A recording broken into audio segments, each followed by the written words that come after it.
ജീവിത പ്രതിസന്ധികളുടെ നീർച്ചുഴിയിൽപ്പെട്ട് നട്ടം തിരിയുന്നവനാണോ നീ? പാപഭാരത്താൽ നിന്റെ മനസ്സ് തളർന്നിരിക്കുകയാണോ? വരൂ, യേശുക്രിസ്തുവിൻ്റെ തിരുവചനത്തിലേക്ക്.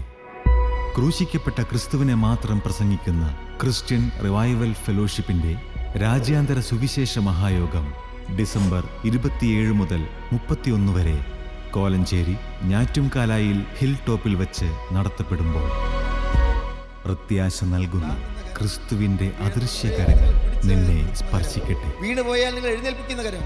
വീണുപോയോ? പേടിക്കണ്ട, അടുത്ത് താങ്ങാൻ യേശുവുണ്ട്.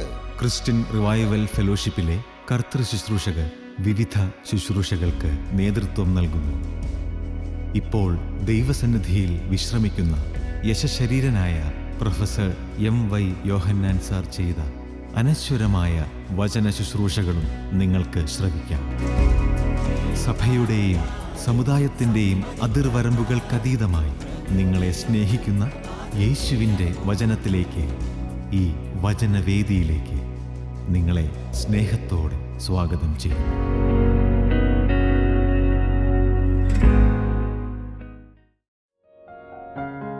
ഞങ്ങളും ക്രൂശിക്കപ്പെട്ട ക്രിസ്തുവിനെ പ്രസംഗിക്കുന്നു.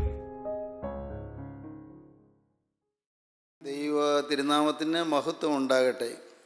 വെളിപ്പാട് പുസ്തകം 22-ാം അധ്യായം 14-ാം വാക്യമാണ് നമ്മുടെ ചിന്താവിഷയം. വെളിപ്പാട് പുസ്തകം 22-ാം അധ്യായം 14-ാം വാക്യം. വെളിപ്പാട് പുസ്തകം നമുക്കറിയാം, വേദപുസ്തകത്തിലെ 66 പുസ്തകങ്ങളിൽ ഒടുവിലത്തെ പുസ്തകമാണ്. പഴയ നിയമത്തിൽ 39 പുസ്തകമുണ്ട്, പുതിയ നിയമത്തിൽ 27 പുസ്തകമുണ്ട്. പഴയ നിയമത്തിലെ 27-ാമത്തെ പുസ്തകം ദാനിയേൽ പ്രവചനമാണ്. പുതിയ നിയമത്തിലെ 27-ാമത്തെ പുസ്തകം വെളിപ്പാട് പുസ്തകമാണ്. ഈ 27-ാമത്തെ പുസ്തകത്തിന് ചില സമാനതകളുണ്ട്, ചില സാദൃശ്യങ്ങളുണ്ട്. പഴയ നിയമത്തിലെ 27-ാമത്തെ പുസ്തകമായ ദാനിയേൽ പ്രവചനം വരാനിരിക്കുന്ന കാര്യങ്ങളെക്കുറിച്ചുള്ള ശ്രേഷ്ഠമായ പ്രവചനങ്ങളാണ്. വരാനിരിക്കുന്ന കാര്യങ്ങൾ മുൻകൂട്ടി പറഞ്ഞു തരികയാണ്, സംഭവിക്കാൻ പോകുന്ന കാര്യങ്ങൾ. ദാനിയേൽ പ്രവചനത്തിൻ്റെ 11-ാം അധ്യായം വായിക്കുമ്പോൾ വരാൻ പോകുന്ന ഭയങ്കരമായ യുദ്ധത്തെക്കുറിച്ച് കാണാം. ഇനി വരാനിരിക്കുന്ന യുദ്ധം, തെക്കേ രാജ്യവും വടക്കേ രാജ്യവും തമ്മിലുള്ളതായ യുദ്ധം എന്ന് പറഞ്ഞ് അവിടെ വിശദീകരിക്കുന്നത് ഒരു 3-ാം ലോകമഹായുദ്ധത്തെക്കുറിച്ചാണ്. ഭയങ്കരമായ യുദ്ധം നടക്കുന്നതിനെക്കുറിച്ച് പറയുന്നു. യേശുക്രിസ്തുവും അന്തിക്രിസ്തുവിൻ്റെ സൈന്യവും തമ്മിലുള്ളതായ യുദ്ധം, യേശുക്രിസ്തുവും യേശുക്രിസ്തുവിൻ്റെ പരിശുദ്ധ ദൂതന്മാരും അന്തിക്രിസ്തുവിനോടും അവൻ്റെ ദുരാത്മാക്കളോടും യുദ്ധം ചെയ്യുന്ന ഭീകരമായ സംഘട്ടനം, അതാണ് ദാനിയേൽ പ്രവചനം 11-ാം അധ്യായത്തിൽ. വെളിപ്പാട് പുസ്തകം പുതിയ നിയമത്തിൽ 27-ാമത്തെ പുസ്തകമാണ്. അതും വരാനിരിക്കുന്ന കാര്യങ്ങളെക്കുറിച്ചുള്ള പ്രവചന ഗ്രന്ഥമാണ്. വരാനിരിക്കുന്ന കാര്യങ്ങൾ ഇതുവരെ മറഞ്ഞിരുന്നത് ഇപ്പോൾ വെളിച്ചത്താക്കിയിരിക്കുന്നു. അപ്പോക്കാലിപ്സ് ഇതുവരെ മറഞ്ഞിരുന്നത്, ദാറ്റ് വിച്ച് വാസ് ഹിഡൻ, ഇതുവരെയും മറഞ്ഞിരുന്നത്, ഇതുവരെയും മറച്ചു വെച്ചിരുന്നത്, ദാറ്റ് വിച്ച് വാസ് ഹിഡൻ, മറച്ചു വെച്ചിരുന്നത്, അത് ഇറ്റ് ഈസ് റിവീൽഡ്, അത് വെളിപ്പെടുത്തുന്നു, അത് വെളിപ്പെടുത്തി തരുന്നു വെളിപ്പാട് പുസ്തകം. വരാനിരിക്കുന്ന കാര്യങ്ങൾ മറഞ്ഞിരിക്കുകയായിരുന്നു. പക്ഷേ അപ്പോസ്തലനായ യോഹന്നാന് അത് ദൈവത്തിൻ്റെ പരിശുദ്ധാത്മാവ് വെളിപ്പെടുത്തി കൊടുത്തു. ഡൊമീഷ്യൻ ചക്രവർത്തി ഭരിച്ചുകൊണ്ടിരുന്ന കാലത്ത്, റോമൻ സാമ്രാജ്യത്തിൻ്റെ ഏറ്റവും ഉന്നതമായ നിലവാരത്തിൽ കഴിയുന്ന കാലത്ത്, ഡൊമീഷ്യൻ ചക്രവർത്തി യോഹന്നാൻ ശ്ലീഹായെ നാട് കടത്തി പത്മോസിലേക്ക്. തിളച്ച എണ്ണയിലിട്ട് വറുക്കാൻ നോക്കി, പക്ഷേ ഒരു കേട് പറ്റിയില്ല. അപ്പോസ്തലന്മാർ പലരും രക്തസാക്ഷികളായി മരിച്ചു. യോഹന്നാൻ ശ്ലീഹ രക്തസാക്ഷിയായി മരിച്ചില്ല. തിളയ്ക്കുന്ന എണ്ണയിലേക്കാണ് ഇട്ടത്, പക്ഷെ ഒരു കേടും പറ്റിയില്ല. ഇതെല്ലാം ചരിത്ര സംഭവങ്ങളാണ്. എന്നാൽ പത്മോസ് ദ്വീപിൽ ഏകാഗിയായി കഴിയുന്ന കാലത്ത് അപ്പോസ്തലനായ യോഹന്നാന് ദൈവികമായ വെളിപ്പാടുകളുണ്ടായി, ദിവ്യ ദർശനങ്ങളുണ്ടായി, വരാനിരിക്കുന്ന കാര്യങ്ങളെക്കുറിച്ചുള്ളതായ ദർശനങ്ങൾ. ആദ്യത്തെ 1, 2, 3 അധ്യായം കഴിഞ്ഞ് 4-ാം അധ്യായത്തിലേക്ക് വരുമ്പോൾ വെളിപ്പാട് പുസ്തകത്തിൽ പറയും, ഇവിടെ കയറി വരുവീൻ എന്ന ദൈവം അപ്പോസ്തലനെ വിളിക്കുന്നു. ഇവിടെ കയറി വരുവീൻ, ദൈവസന്നിധിയിലേക്ക് വിളിക്കുകയാണ്. ഭൂമിയിൽ ശരീരോടെ ഇരിക്കുന്നു, പക്ഷേ ആത്മാവിനെ ദൈവസന്നിധിയിലേക്ക് വിളിക്കുന്നു. സ്വർഗീയ ദർശനങ്ങൾ കാണിച്ചു കൊടുക്കുവാനായി, വെളിപ്പാടുകൾ കൊടുക്കുവാനായി വിളിക്കുന്നു.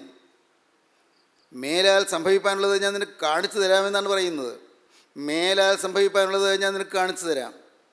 ഇനി സംഭവിക്കാനുള്ളതായ കാര്യങ്ങൾ എങ്ങനെയെല്ലാമെന്ന് എന്തെല്ലാമെന്ന് അപ്പോസ്തലനെ ദൈവത്തിൻ്റെ പരിശുദ്ധാത്മാവ് വെളിപ്പെടുത്തി കൊടുക്കുകയാണ്. ദൈവത്തിന് സ്തോത്രം. ആ വെളിപ്പാടുകൾ എല്ലാം ക്രോഡീകരിച്ച് എഴുതിയിരിക്കുന്ന പുസ്തകമാണ് വെളിപ്പാട് പുസ്തകം. ഈ വെളിപ്പാട് പുസ്തകത്തിന് ചില പ്രത്യേകതകളുണ്ട്. ഒന്നാമത്തെ പുസ്തകം മനുഷ്യജാതിയുടെ ഉത്ഭവത്തെ കുറിക്കുന്നു. ഒടുവിലത്തെ പുസ്തകം മനുഷ്യജാതിയുടെ പരമമായ അന്ത്യത്തെ കാണിക്കുന്നു. ഒന്നാമത്തെ പുസ്തകം ഏദൻ തോട്ടത്തിൽ നിന്ന് ദുഃഖത്തോടെ ഇറങ്ങിപ്പോകുന്ന മനുഷ്യനെ കാണിക്കുന്നു. വെളിപ്പാട് പുസ്തകം പർദീസായിലേക്ക്, പുതിയ ആകാശഭൂമിയിലേക്ക്, പുതിയ തോട്ടത്തിലേക്ക്, പുതിയ യെരൂശലേമിലേക്ക് മനുഷ്യൻ മടങ്ങി വരുന്നതിനെ കാണിക്കുന്നു. ഒന്നാമത്തെ പുസ്തകം സാത്താൻ ജയിക്കുന്നതിനെ കാണിക്കുന്നു. ഒടുവിലത്തെ പുസ്തകം സാത്താൻ തോൽക്കുന്നതിനെ കാണിക്കുന്നു. ഉൽപ്പത്തി പുസ്തകം മനുഷ്യൻ്റെ വീഴ്ചയെ കാണിക്കുന്നു. വെളിപ്പാട് പുസ്തകം മനുഷ്യൻ്റെ ഉദ്ധാരണത്തെ കാണിക്കുന്നു. ദൈവത്തിന് സ്തോത്രം. ഒന്നാമത്തെ പുസ്തകത്തിൽ മനുഷ്യൻ ദുഃഖിതനായി, പാപത്താൽ ബന്ധിതനായി, ദൈവിക തേജസ് നഷ്ടപ്പെട്ടവനായി, ദൈവത്തിൻ്റെ സ്വരൂപവും സാദൃശ്യവും നഷ്ടപ്പെട്ടവനായി ഇറങ്ങിപ്പോകുന്നു. എന്നാൽ വെളിപ്പാട് പുസ്തകത്തിൽ ദൈവിക സാദൃശ്യമുണ്ട്, ദൈവിക സ്വരൂപമുണ്ട്. ദൈവത്തോടുകൂടെ വസിക്കുവാൻ അവൻ മാറ്റപ്പെടുന്നു, അവൻ അനുഗ്രഹിക്കപ്പെടുന്നു. ഒന്നാമത്തെ പുസ്തകത്തിൽ മനുഷ്യൻ ദൈവത്തിൽ നിന്ന് അകന്നു പോകുന്നു. എന്നാൽ ഒടുവിലത്തെ പുസ്തകത്തിൽ ദൈവം മനുഷ്യരോട് കൂടാരമടിക്കുന്നത്, ആ മനുഷ്യരോടുകൂടെ ദൈവത്തിൻ്റെ കൂടാരം, ദൈവം മനുഷ്യരോട് വസിക്കുന്നു. അതിമനോഹരമായ ചില സാദൃശ്യങ്ങൾ ഇങ്ങനെ കാണാം നമുക്ക് വേദപുസ്തകം വായിക്കുമ്പോൾ. ഈ വെളിപ്പാട് പുസ്തകത്തിൽ പുതിയ ആകാശം പുതിയ ഭൂമിയും കാണിച്ചു തരുന്നു. ഒന്നാമത്തെ പുസ്തകത്തിലോ ആകാശഭൂമിയും സൃഷ്ടിക്കപ്പെടുന്നു. ദൈവത്തിന് സ്തോത്രം. ഇങ്ങനെ മനോഹരമായ സാദൃശ്യങ്ങളുള്ള ഈ പുസ്തകം വളരെ വിലപ്പെട്ട ചില പാഠങ്ങൾ നമുക്ക് തരുന്നുണ്ട്, വിലയേറിയ പാഠങ്ങൾ. വരാനിരിക്കുന്ന കാര്യങ്ങളാണ് പറയുന്നത്. അപ്പോൾ പറയുകയാണ് നിത്യത, മനുഷ്യൻ്റെ ഭാവി എങ്ങനെയെന്ന്. നിത്യത അനന്തതയാണ്. അറുതിയില്ലാത്ത കാലമാണ്, അവസാനമില്ലാത്ത കാലമാണ്, അന്തമില്ലാത്ത കാലമാണ്, ഒരിക്കലും തീരാത്ത കാലമാണ്. നമ്മളെല്ലാം ഈ ഭൂമിയിൽ നിന്ന് കടന്നു പോകും. നമ്മളെല്ലാവരും ഒരു ദിവസം മരണത്തിൻ്റെ വാതിലിൽ കൂടി നാം അപ്പുറത്തേക്ക് കടന്നു പോകും. മരണമെന്ന തെരശ്ശീലയ്ക്ക് അപ്പുറത്തേക്ക് നാം കടന്നു പോകും. ഇഹലോക ജീവിതത്തിൽ നാം കടന്നു പോകും. അതെല്ലാവർക്കും ഉണ്ട്. നാം എല്ലാവരും ഈ ഭൂമിയിൽ നിന്ന് മാറ്റപ്പെടും. എന്നാൽ ഈ ഭൂമിയിൽ നിന്ന് മാറ്റപ്പെട്ട നിത്യതയിലേക്ക് കടന്നു ചെല്ലുമ്പോൾ അവിടെ ഉണ്ടാകുന്ന അനുഭവം എന്ത് എന്ന് വെളിപ്പാട് പുസ്തകത്തിൽ വ്യക്തമായി കാണിച്ചു തരുന്നു. ഇപ്പോൾ നാം വായിച്ച വേദഭാഗത്ത് കാണുന്നത് മനുഷ്യൻ്റെ ജീവിതത്തിൽ വരാൻ പോകുന്ന അനുഗ്രഹവും ശാപവും അവിടെ കാണിച്ചു തരുന്നു. എന്താണത്? ചിലരകത്തും ചിലർ പുറത്തും, ചിലർ സ്വർഗായത്തിനകത്തും ചിലർ സ്വർഗായത്തിന് പുറത്തും. സ്വർഗരാജ്യത്തിനകത്ത് ചിലർ കഴിയുന്നു, സ്വർഗരാജ്യത്തിന് പുറത്ത് ചിലർ കഴിയുന്നു. സങ്കടകരമാണ്. പുറത്ത് നിൽക്കുന്നവർ നിലവിളിക്കുന്നു, പക്ഷേ കേൾപ്പാൻ ആരുമില്ല. സ്വർഗരാജ്യത്തിന് പുറത്ത് ചിലർ നിൽക്കുന്നു, സ്വർഗരാജ്യത്തിനകത്തേക്ക് ചിലർ ആനയിക്കപ്പെടുന്നു, അനുഗ്രഹിക്കപ്പെടുന്നു. സമയം അടുത്തിരിക്കിയാൽ ഈ പുസ്തകത്തിലെ പ്രവചനം മുദ്രയിടരുത് എന്നാണ് ഒടുവിലത്തെ അധ്യായത്തിലെ ഈ പാരഗ്രാഫ് തുടങ്ങുന്നത്. സമയം അടുത്തിരിക്കിയാൽ ഈ പുസ്തകത്തിലെ പ്രവചനം മുദ്രയിടരുത്. അനീതി ചെയ്യുന്നവൻ ഇനിയും അനീതി ചെയ്യട്ടെ, അഴുക്കുള്ളവൻ ഇനിയും അഴുക്കാഴട്ടെ, നീതിമാൻ ഇനിയും നീതി ചെയ്യട്ടെ, വിശുദ്ധൻ ഇനിയും തന്നെ വിശുദ്ധീകരിക്കട്ടെ. ഇതാ ഞാൻ വേഗം വരുന്നു, ഓരോരുത്തനും അവനവൻ്റെ പ്രവർത്തിക്ക് തക്കവണ്ണം കൊടുപ്പാൻ പ്രതിഫലം എൻ്റെ പക്കലുണ്ട്. ഞാൻ അൽഫയും ഓമേഗയും, ഒന്നാമൻ ഒടുക്കത്തവനും ആദിയും അന്തവുമാകുന്നു. ജീവൻ്റെ പക്ഷത്തിൽ തങ്ങൾക്ക് അധികാരം ഉണ്ടാകേണ്ടതിനും ഗോപുരങ്ങളിൽ കൂടി നഗരത്തിൽ കടക്കേണ്ടതിനും തങ്ങളുടെ വസ്ത്രം അലക്കുന്നവർ ഭാഗ്യവാന്മാർ. ജീവൻ്റെ വൃക്ഷത്തിൽ തങ്ങൾക്ക് അധികാരം ഉണ്ടാകേണ്ടതിനും ഗോപുരങ്ങളിൽ കൂടി നഗരത്തിൽ കടക്കേണ്ടതിനും, പുതിയ യെരൂശലേം നഗരം, ഗോപുരങ്ങളിൽ കൂടി നഗരത്തിൽ കടക്കേണ്ടതിനും തങ്ങളുടെ വസ്ത്രം അലക്കുന്നവർ ഭാഗ്യവാന്മാർ. നായ്ക്കളും ക്ഷുദ്രക്കാരും ദുർനടപ്പുകാരും കൊലപാതകന്മാരും ബിംബാരാധികളും ഭോഷ്കിൽ പ്രിയപ്പെടുകയും അതിനെ പ്രവർത്തിക്കുകയും ചെയ്യുന്ന ഏവനും പുറത്തു തന്നെ. ചിലരകത്ത് ചിലർ പുറത്ത്. സഹോദരങ്ങളെ, ഈ വാക്യം വായിച്ച് നാം ധ്യാനിക്കുന്നതിന് മുൻപ് ഒരു സെക്കൻഡ് നിങ്ങൾ ചിന്തിക്കൂ. ഞാൻ അന്ന് നിത്യതയിൽ ഞാനന്ന് അകത്തായിരിക്കുമോ പുറത്തായിരിക്കുമോ? പുതിയ യെരൂശലേം എന്ന ആ പുതിയ നഗരത്തിൻ്റെ അകത്തായിരിക്കുമോ അതോ ഞാൻ പുറത്തായി പോകുമോ? വ്യക്തമായി പറയുകയാണ്. നിങ്ങൾക്ക് തീരുമാനിക്കാമെന്നാണ് കർത്താവ് പറയുന്നത്. ആത്മാവ് അങ്ങനെയാണ് പറയുന്നത്. നീതിമാൻ ഇനിയും നീതി ചെയ്യട്ടെ, വിശുദ്ധൻ ഇനിയും തന്നെ വിശുദ്ധീകരിക്കട്ടെ. നീതി ചെയ്യുന്നവൻ ഇനിയും നീതി ചെയ്യട്ടെ, അഴുക്കുള്ളവൻ ഇനിയും അഴുക്കാഴട്ടെ. നീതിമാൻ ഇനി നീതി ചെയ്യട്ടെ, വിശുദ്ധൻ ഇനി തന്നെ വിശുദ്ധീകരിക്കട്ടെ. അനീതി ചെയ്യുന്നവൻ ഇനി അനീതി ചെയ്യട്ടെ. വ്യക്തമായി പറഞ്ഞു തരികയാണ്. നിങ്ങൾക്ക് സ്വാതന്ത്ര്യം തന്നിരിക്കുന്നു. അനീതി ചെയ്യണമോ? ചെയ്തുകൊള്ളൂ. എല്ലാം പറഞ്ഞു തന്നല്ലോ, ഇനി നിങ്ങളാണ് തീരുമാനിക്കേണ്ടത്. നീതി ചെയ്യണമോ? ചെയ്തുകൊള്ളൂ. എല്ലാം പറഞ്ഞു തന്നിരിക്കുന്നു. അഴുക്കുണ്ടോ? അഴുക്കിൽ രസിച്ചുകൊള്ളൂ. വേണ്ട എന്ന് പറയുന്നില്ല, അത് നിങ്ങളുടെ ഇഷ്ടത്തിനിട്ട് തരുന്നു. അനീതി ചെയ്യുന്നവൻ ഇനിയും അനീതി ചെയ്യട്ടെ, അഴുക്കുള്ളവൻ ഇനിയും അഴുക്കാടട്ടെ. നീതിമാൻ ഇനിയും നീതി ചെയ്യട്ടെ, വിശുദ്ധൻ ഇനിയും തന്നെ വിശുദ്ധീകരിക്കട്ടെ. സ്തോത്രം. ഇതാ ഞാൻ വേഗം വരുന്നു, ഇതാ ഞാൻ വേഗം വരുന്നു. ഓരോരുത്തരും അവനവൻ്റെ പ്രവൃത്തിക്ക് തക്കവണ്ണം കൊടുപ്പാൻ പ്രതിഫലം എൻ്റെ പക്കലുണ്ട്. ഓരോരുത്തരും കിട്ടുകയാണ്, പ്രതിഫലം കിട്ടുകയാണ്. കൂലി അവൻ്റെ കയ്യിലും പ്രതിഫലം അവൻ്റെ പക്കലുമുണ്ട്. പ്രതിഫലം തരാനായിട്ട് അവൻ വരും. ഓരോരുത്തരും വിശ്വസ്തരായി വിശുദ്ധരായി ജീവിച്ചവർക്ക് പ്രതിഫലം ലഭിക്കുന്നു. വിശ്വസ്തരായി വിശുദ്ധരായി ജീവിച്ചവർക്ക് ദൈവത്തിന് സ്തോത്രം. ദൈവത്തോടുള്ള സഹിത്വത്തിൽ ജീവിച്ചവർക്ക് പ്രതിഫലം കിട്ടുന്നു. ദൈവത്തോടുള്ള കൂട്ടായ്മയിൽ ജീവിച്ചവർക്ക് പ്രതിഫലം കിട്ടുന്നു. കൂട്ടായ്മ എന്ന് പറയുന്നത് നമ്മുടെ ഫെലോഷിപ്പിൻ്റെ കാര്യമല്ല ഈ പറയുന്നത്. ജീവനുള്ള ദൈവത്തോട്, പിതാവായ ദൈവത്തോടും എൻ്റെ പുത്രനായ ക്രിസ്തുവിനോടുള്ളതായ കൂട്ടായ്മ. നമ്മുടെ കൂട്ടായ്മയോ പിതാവിനോടും അവൻ്റെ പുത്രനായ യേശു ക്രിസ്തുവിനോടും ആകുന്നു എന്ന് അപ്പോസ്തലനായ യോഹന്നാൻ ലേഖനത്തിൽ എഴുതി. പിതാവായ ദൈവത്തോടും പുത്രനായ യേശു ക്രിസ്തുവിനോടുള്ളതായ കൂട്ടായ്മ അത് ആത്മാവിലുള്ള കൂട്ടായ്മയാണ്, പരിശുദ്ധാത്മാവിലുള്ള കൂട്ടായ്മയാണ്. അങ്ങനെ ജീവൻ്റെ പക്ഷത്തിൽ അധികാരം വേണമെങ്കിൽ പിതാവിനോടും അവൻ്റെ പുത്രനായ യേശു ക്രിസ്തുവിനോടും കൂട്ടായ്മ വേണം. നിങ്ങൾക്ക് തന്നിരിക്കുന്നു, നിങ്ങൾക്ക് തിരഞ്ഞെടുക്കാം ഏത് വേണമെന്ന്. വ്യക്തമായി ഒടുവിലത്തെ പുസ്തകത്തിൽ പറയുകയാണ്, വ്യക്തമായി പറയുകയാണ്, നിങ്ങൾക്ക് വിട്ടു തന്നിരിക്കുന്നു. അനീതി ചെയ്യുന്നവൻ ഇനിയും അനീതി ചെയ്യട്ടെ, അഴുക്കുള്ളവൻ ഇനിയും അഴുക്കാഴട്ടെ. നീതിമാൻ ഇനിയും നീതി ചെയ്യട്ടെ, വിശുദ്ധൻ ഇനിയും തന്നെ വിശുദ്ധീകരിക്കട്ടെ. ഇതാ ഞാൻ വേഗം വരുന്നു. ഓരോരുത്തനും അവനവൻ്റെ പ്രവർത്തിക്ക് തക്കവണ്ണം കൊടുപ്പാൻ പ്രതിഫലം എൻ്റെ പക്കലുണ്ട്. ഞാൻ ആൽഫയും ഒമേഗയും, ഒന്നാമൻ ഒടുക്കത്തവനും ആദിയും അന്തവുമാകുന്നു. ജീവൻ്റെ വൃക്ഷത്തിൽ തങ്ങൾക്ക് അധികാരം ഉണ്ടാകേണ്ടതിനും ഗോപുരങ്ങളിൽ കൂടി നഗരത്തിൽ കടക്കേണ്ടതിനും തങ്ങളുടെ വസ്ത്രം അലക്കുന്നവർ ഭാഗ്യവാന്മാർ. വസ്ത്രം അലക്കണം. ഈ ഭൂമിയിൽ വെച്ച് വസ്ത്രം അലക്കണം. ഈ ആയുസ്സിൽ വസ്ത്രം അലക്കണം. ഈ ശരീരത്തിൽ ജീവനുള്ള കാലത്ത് വസ്ത്രം അലക്കണം. എന്താണ് അതിൻ്റെ അർത്ഥം? ശരീരത്തിൽ ജീവനുള്ള കാലത്ത് വിശുദ്ധീകരണം പ്രാപിക്കണം. കറകൾ കഴുകപ്പെടണം, മാലിന്യങ്ങൾ മാറ്റപ്പെടണം, അശുദ്ധി നീക്കപ്പെടണം, എല്ലാ അഴുക്കും മാറണം. ഇവിടെ വെച്ച് സാധിച്ചു കിട്ടണം. വസ്ത്രം അലക്കുന്നവർ ഭാഗ്യവാന്മാർ. എങ്ങനെയാണ് വസ്ത്രം അലക്കുന്നതെന്ന് ഈ ദൈവപുസ്തകത്തിൽ തന്നെ പറയും. വെളിപ്പാട് പുസ്തകം 7-ാം അധ്യായത്തിൽ ഇവർ മഹാകഷ്ടത്തിൽ നിന്ന് വന്നവർ കുഞ്ഞാടിൻ്റെ രക്തത്തിൽ തങ്ങളുടെ അങ്കി അലക്കി വെളുപ്പിച്ചിരിക്കുന്നു എന്നാണ് വെളിപ്പാട് പുസ്തകം 7-ാം അധ്യായത്തിൻ്റെ അവസാന ഭാഗത്ത് പറയുന്നത്. ഇവർ മഹാകഷ്ടത്തിൽ നിന്ന് വന്നവർ, പീഡയേറ്റ് വലഞ്ഞു വന്നവരാണ്, ദുരിതമേറ്റ് പെടഞ്ഞവരാണ്, യാതനകളേറ്റ് വലഞ്ഞവരാണ്. പക്ഷേ ഇവർ മഹാകഷ്ടത്തിൽ നിന്ന് വന്നവർ, അവർ തങ്ങളുടെ വസ്ത്രം കുഞ്ഞാടിൻ്റെ രക്തത്തിൽ അങ്കി അലക്കി വെളുപ്പിച്ചിരിക്കുന്നു. വായിക്കാം. മൂപ്പന്മാരിൽ ഒരുത്തൻ എന്നോട്, വെള്ള നിലയങ്കി ധരിച്ചിരിക്കുന്ന ഇവരാര്, എവിടെ നിന്ന് വന്നു എന്ന് ചോദിച്ചു. യജമാനൻ അറിയുമല്ലോ എന്ന് ഞാൻ പറഞ്ഞതിന് അവൻ എന്നോട് പറഞ്ഞത്, ഇവർ മഹാകഷ്ടത്തിൽ നിന്ന് വന്നവർ, മഹാകഷ്ടത്തിൽ നിന്ന് വന്നവർ കുഞ്ഞാടിൻ്റെ രക്തത്തിൽ തങ്ങളുടെ അങ്കി അലക്കി വെളുപ്പിച്ചിരിക്കുന്നു. കുഞ്ഞാടിൻ്റെ രക്തത്തിൽ തങ്ങളുടെ അങ്കി അലക്കി വെളുപ്പിച്ചിരിക്കുന്നു. ദൈവത്തിന് സ്തോത്രം. രക്തത്തിൽ അലക്കി വെളുപ്പ് നിറം കിട്ടി. എന്താണ് ഇതിൻ്റെ അർത്ഥം? വിശുദ്ധമായി എന്നർത്ഥം. രക്തത്തിൽ, കുഞ്ഞാടിൻ്റെ രക്തത്തിൽ, കർത്താവായ യേശു ക്രിസ്തുവിൻ്റെ തിരുവിലാവിൽ നിന്നൊഴിയ രക്തത്തിൽ തങ്ങളുടെ ജീവിത വസ്ത്രം അലക്കിയെടുത്തു, ജീവിതം കഴുകിയെടുത്തു, ജീവിതം വിശുദ്ധമായി. ഇവിടെ വെച്ചത് സാധിക്കും. ഈ ശരീരത്തിലിരിക്കുമ്പോൾ അത് സാധിക്കും. ഏത് കൊടിയ പാതകം ചെയ്താലും ഈ ശരീരത്തിലിരിക്കുമ്പോൾ എല്ലാം ക്ഷമിച്ചു കിട്ടും.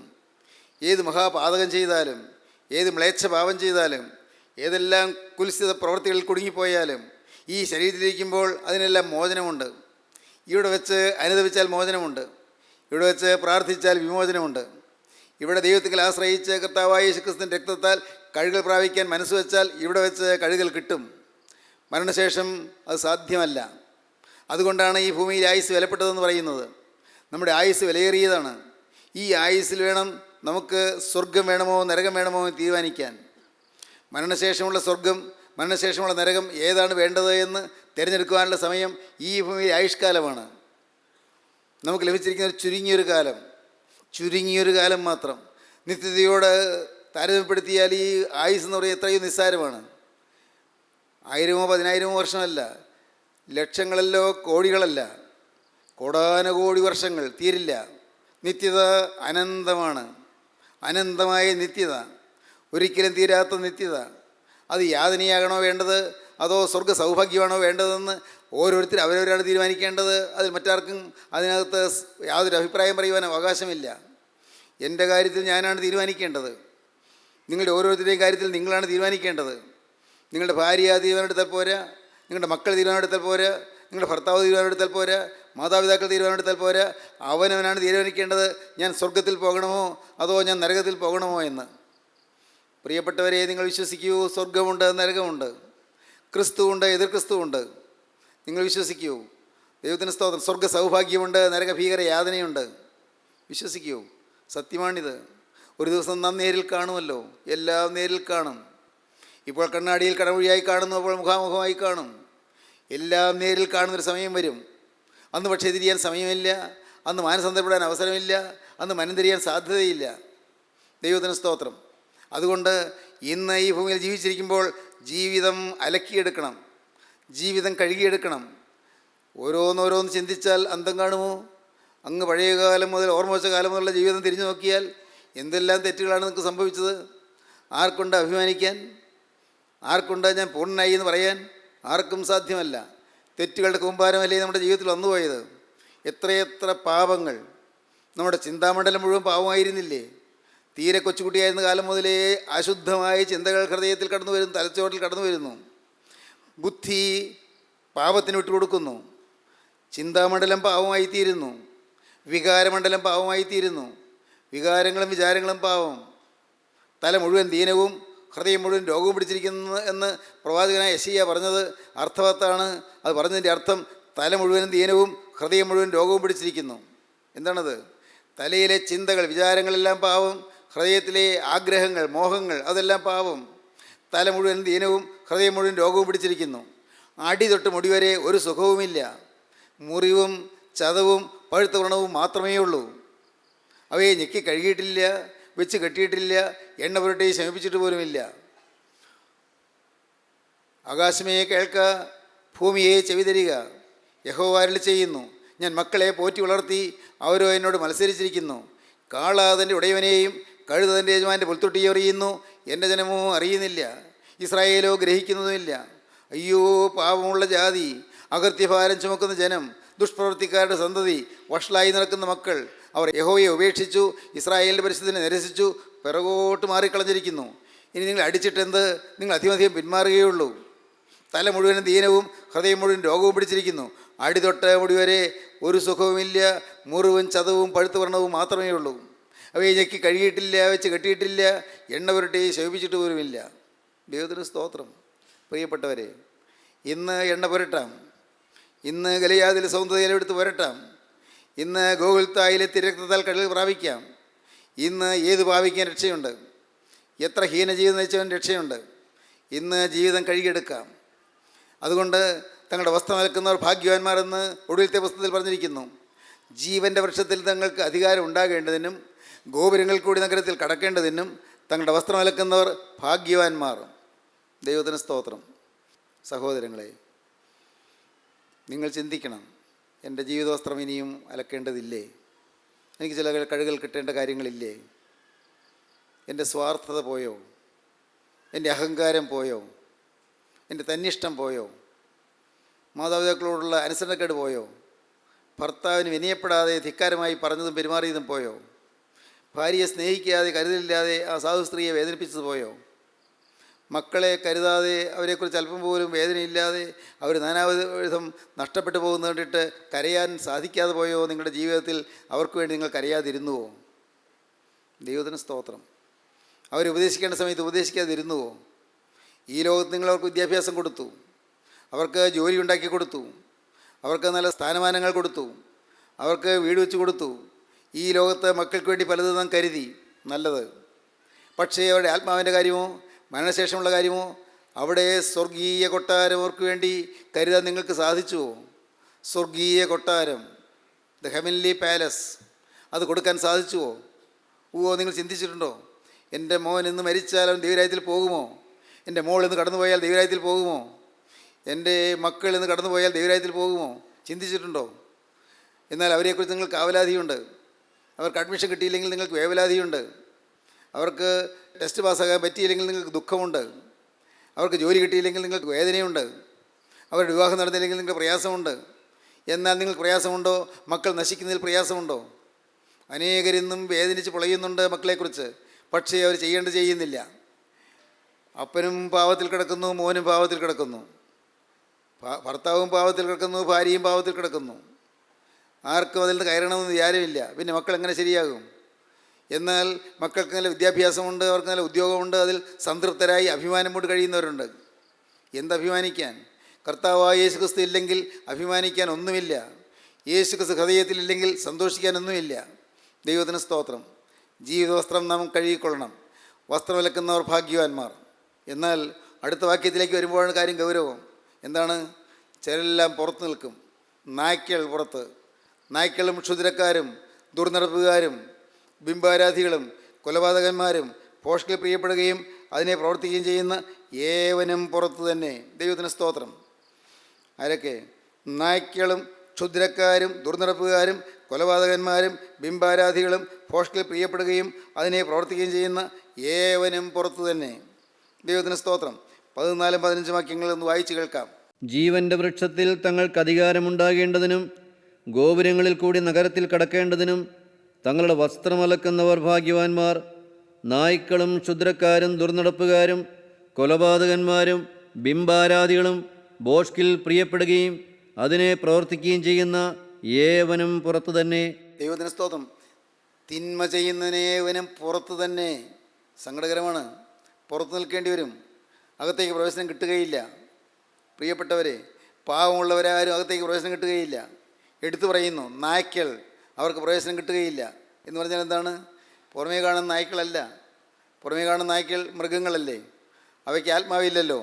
അവർക്ക് സ്വർഗമോ നരകമോ എന്ന് വിവേചിക്കേണ്ട ആവശ്യമില്ല. കാരണം മൃഗങ്ങൾക്ക് ആത്മാവില്ലാത്തതുകൊണ്ട് നരകമോ സ്വർഗമോ അത് ചിന്താവിഷയമല്ല. ആത്മാവല്ലേ നരകത്തിലോ സ്വർഗത്തിലോ പോകുന്നത്? മനുഷ്യൻ്റെ കാര്യമാണ് പറയും. നായ്ക്കൾക്ക് തുല്യമായ മനുഷ്യർ. എന്താണ് നായിൻ്റെ പ്രത്യേകത? വായിക്കാം. യെശയ്യാ പ്രവാചകൻ്റെ പുസ്തകം 56-ാം അധ്യായം 10-ാം വാക്യം വായിക്കാം. നായിൻ്റെ പ്രത്യേകത. യെശയ്യാ 56:10.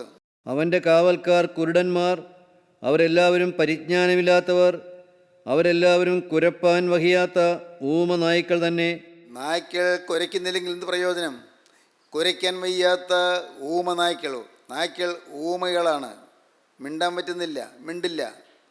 നായ്ക്കൾ വളർത്തുന്നുണ്ട്, ചോറ് കൊടുക്കുന്നുണ്ട്, അതിന് ആഹാരം കൊടുക്കുന്നുണ്ട്, നല്ല ഫലപുഷ്ടിയുള്ള ആഹാരം കൊടുക്കുന്നുണ്ട്, നല്ല കൊഴുത്ത് മെഴുത്ത് വളരുന്നുണ്ട്. പക്ഷേ മിണ്ടില്ല. നായിന് മിണ്ടാൻ വയ്യ.